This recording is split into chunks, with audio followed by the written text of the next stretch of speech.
उधर राजा बलि ने दैत्य गुरु शुक्राचार्य की जो है अध्यक्षता में आज एक बड़ा भारी यज्ञ प्रारंभ प्राप्त कर दिया, ताकि देवता लोग हम पर विजय प्राप्त ना कर सके। और जो भी हवन कुंड में जो आहुति छोड़ी जाती थी उनको सब यह जो है ग्रहण कर लिया करते।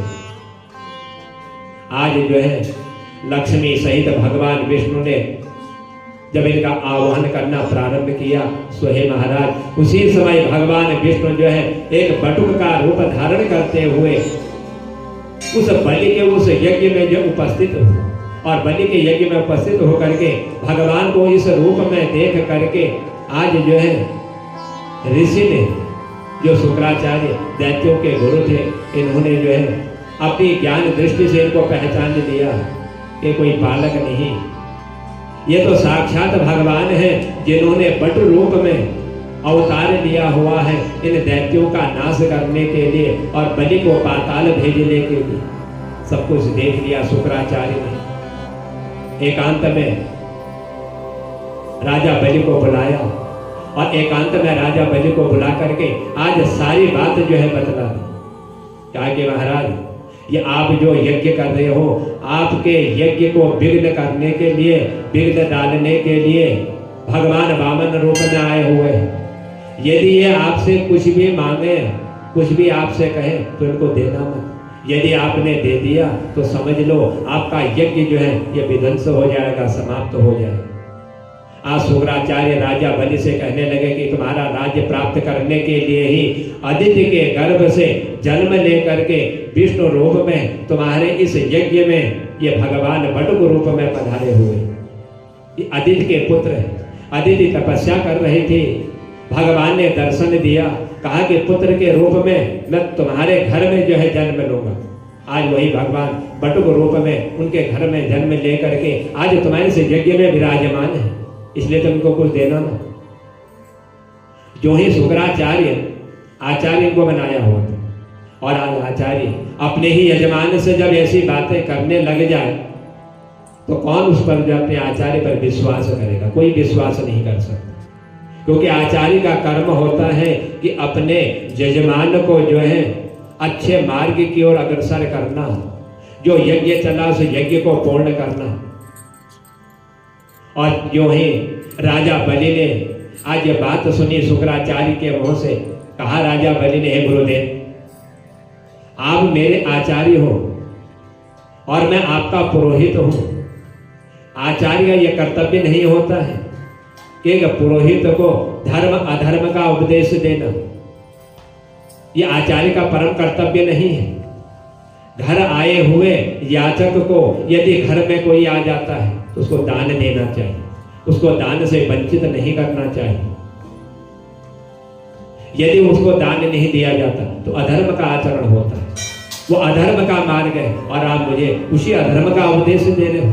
यदि भगवान विष्णु स्वयं याचक बन करके आज मेरे द्वार पर विराजमान है तो इससे बढ़ करके मेरे लिए और कोई सौभाग्य की बात नहीं हो सकती कि भगवान स्वयं मेरे घर पर विराजमान है और वो भी मेरे से भिक्षा मांगना चाह रहे, तो इससे बड़ा सौभाग्य कुछ हो नहीं सकता। आप मुझे धर्म अधर्म का ये ज्ञान मत दीजिए। मैं जिससे जितने यज्ञ करता हूँ ये सभी भगवान विष्णु को प्रसन्न करने के लिए होते हैं। जो भी आप यज्ञ करते हो ये सारे यज्ञ भगवान विष्णु को प्रसन्न करने के लिए ही होते हैं और भगवान विष्णु यज्ञों से भी प्रसन्न हो जाते हैं। यदि आज भगवान बटुक रूप में आकर के भी कुछ मांगने वाले हैं तो मैं उनको अवश्य ही दूंगा। इतने में आज भगवान वामन राजा बलि के यज्ञ के मंडप के बीच में विराजमान हो गए। तब बलि ने उनको अर्घ्य दिया, अर्घ्य दे करके आज भगवान का स्वागत किया, हाथ जोड़ करके कहने लगा कि हे नाथ, कि हे प्रभु, आप तीनों लोगों के स्वामी हैं और तीनों लोगों के स्वामी होकर के आज आप मेरे से यज्ञ में विराजमान हो। आप मुझे पुकार लिए होते मैं स्वयं आपके ही स्थान पर पहुंच जाता, आपने इतना कष्ट क्यों किया? आपके दर्शन पाकर के आज मैं जो है धन्य हो गया हूं कि मेरे इस यज्ञ में आज मुझे भगवान के दर्शन हो गए। हे महाराज, अब मुझे आप आज्ञा दीजिए कि मैं आपकी सेवा कैसे करूं, आपकी क्या सेवा करूं। आज बलि की ऐसी वाणी को सुन करके स्वयं भगवान राजा बलि से कहने लगे कि हे राजन, तप करने के लिए हमको 3 पग भूमि की आवश्यकता है, हम तप करना चाहते हैं और यही मैं आपसे मांगना चाहता हूं।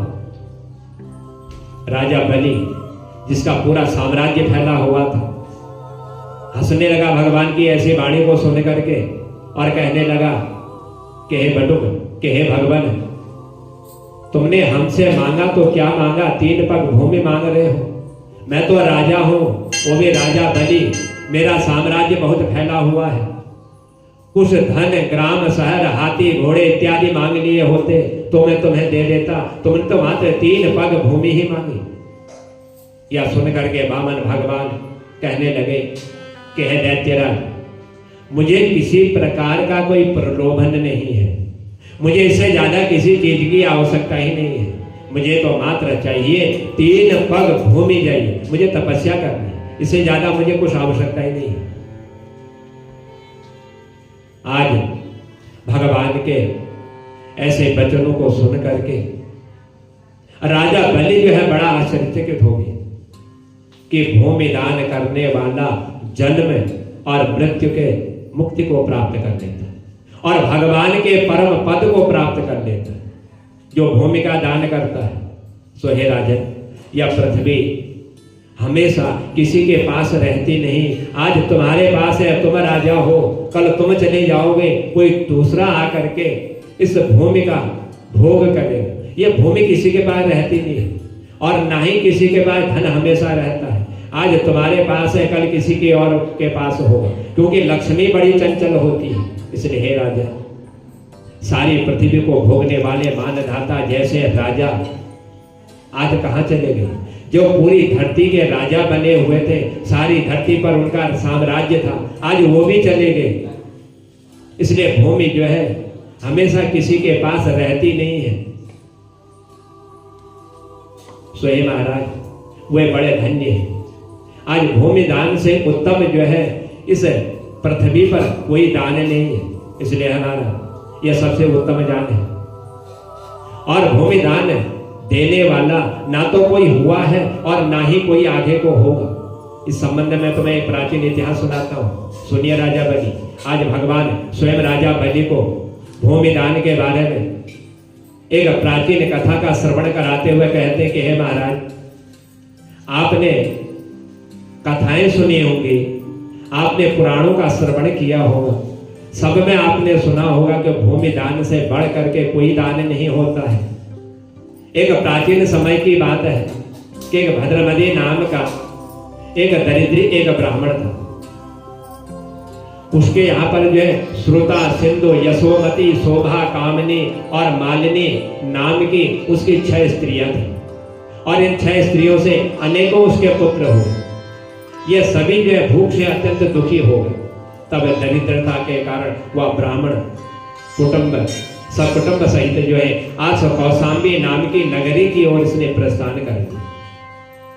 स्वयं महाराज वहां जाकर के इस भद्रमती ने एक सुघोष नामक एक धनी ब्राह्मण से 5 पग जो है भूमि मांगी थी।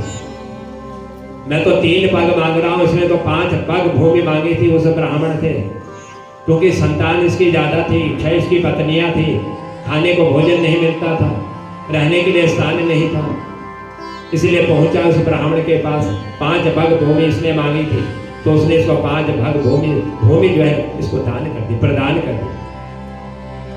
और यही जो 5 पग भूमि उस ब्राह्मण ने दान करी थी, सो हे महाराज, उस दान के कारण आज वह ब्राह्मण जो है भगवान के परम पद को प्राप्त हो गया। इतना पुण्य जो है इस भूमि दान का। उसके पश्चात एक ब्राह्मण ने मांगने पर उस भद्रमती ने वह भूमि जो उस ब्राह्मण को दान कर दी। इसने ब्राह्मण से मांगी, ब्राह्मण ने उसको दान दिया और उस दान को लेकर के उसने किसी और को दान कर दिया। और इससे जो है उसको तो मोक्ष प्राप्त हुआ जिसने दान दी, और जब इसने दान किया किसी दूसरे ब्राह्मण को, यह भी मोक्षगामी हो गया, इसको भी जो है मोक्ष की प्राप्ति हुई। सो हे महाराज, इसलिए कहता हूँ कि हे राजन, मुझे जो है 3 पग भूमि चाहिए, इसके अलावा मुझे भूमि नहीं चाहिए। मात्र 3 पग मांग रहा हूँ। जब 5 पग भूमि में उसको मोक्ष की प्राप्ति हो गई, मैं तो 3 पग भूमि की बात कर रहा हूँ, जिससे आपको जो है मोक्ष का साधन प्राप्त हो सके, आप मोक्ष को प्राप्त कर सकें। यही बात सुन करके आज राजा बलि ने जो है हाथ में जो लोटा लिया हुआ था, उस लोटे से जो ही जल लेकर के भूमि का संकल्प करने के लिए तैयार हुआ। शुक्राचार्य अपने तपोबल से एक सूक्ष्म रूप धारण करके उस छिद्र में प्रविष्ट हो गए। आज राजा बलि को संकल्प करने के लिए रोकने लगे। उस स्थान पर जब बैठे वामन भगवान शुक्राचार्य के आज मन की बात को जान के कि ये शुक्राचार्य से राजा बलि को भूमि दान नहीं करने दे, क्योंकि इनका जो है ये गुरु है, ये इनके आचार्य है। आज भगवान ने एक कुशाली नौक वाली कुशा, जिस चित्र से लोटे से जल बाहर आता था, जहाँ शुक्राचार्य बैठे हुए थे, उस छिद्र में भगवान ने उस कुशा को डाला। उसकी नोक बड़ी नुकीली थी, उस नोक के कारण आज शुक्राचार्य की आंख जो है फूट गई, जिससे शुक्राचार्य जो अंधे हो गए। इसके बाद आज राजा बलि ने अपने हाथ में जल लिया और जल लेकर के भगवान को 3 पग भूमि का जो है दान दे दी। और जब 3 पग भूमि दान दे दी तो भगवान ने अपना विराट रूप जो है प्रारंभ कर दिया। जो विराट रूप भगवान का था उस रूप में विराजमान हुए, आकाश तक बढ़ गए। उन्होंने मात्र जो है 3 पग भूमि दान के लिए मांगी थी। सो हे महाराज, आज इन्होंने 2 पग जब नापा, सारा ब्रह्मांड लग गए 2 पग में ही। और फिर जो है अंगूठे से इनके जो है ब्रह्मांड फूटा। सो हे महाराज, वहां से एक पानी की धारा निकली और अनेकों स्रोत उससे बहने लगे। भगवान विष्णु का पैर उस जल से धोया गया और वही आज जो है लोक पावन निर्मल गंगा के नाम से विख्यात हो गई।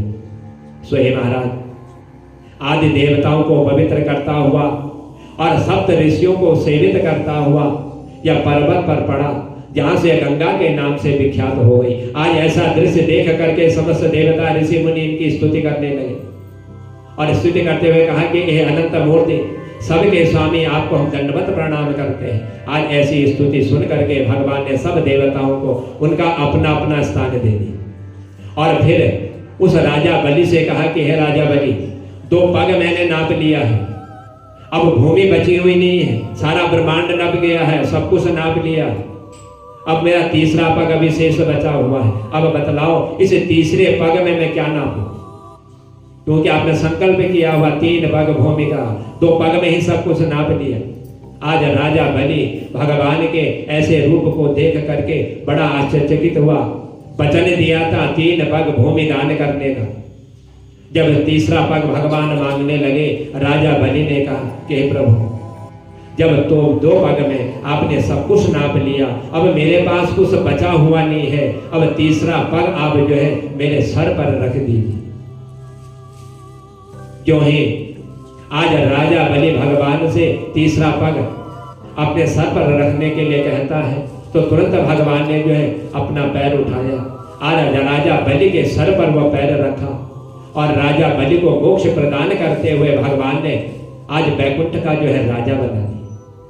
और जब राजा बलि बैकुंठ का राजा बन गया और उधर जो है वरदान दिया, अग्नि के बिना मंत्रों का उच्चारण में जो कुछ भी हवन करेगा बिना मंत्रों के द्वारा, सो हे महाराज, हे राजा बलि, वह सब जो है कुपात्र को भी जो है अपवित्र नहीं करता है, उसका कोई फल प्राप्त नहीं होता। जो बिना मंत्रों के द्वारा अग्नि में जो आहुति दी जाती है उसका फल प्राप्त नहीं होता है, और वह जो है अपवित्र को होकर के जो उसका दान होता है, जो फल होता है, उसका भी पुण्य प्राप्त नहीं हो पाता है। लेकिन मैं तुम्हें ये वचन देता हूं, तुम बैकुंठ के तो राजा हो, जो बिना मंत्रों के हवन करेगा, जो बिना मंत्रों के आहुति देगा, वह सब तुम्हें उस बैकुंठ में प्राप्त हो। इस प्रकार भगवान ने देवताओं को जो अपने अपने स्वर्ग से सब भाग चुके थे इन दैत्यों के द्वारा। आज भगवान ने इन सब देवताओं को स्वर्ग में जो है स्थापित किया। सो हे महाराज, वह बलि जो है इन सब दैत्यों को अपने साथ लेकर के आज रसातल वैकुंठ धाम पहुंच गए।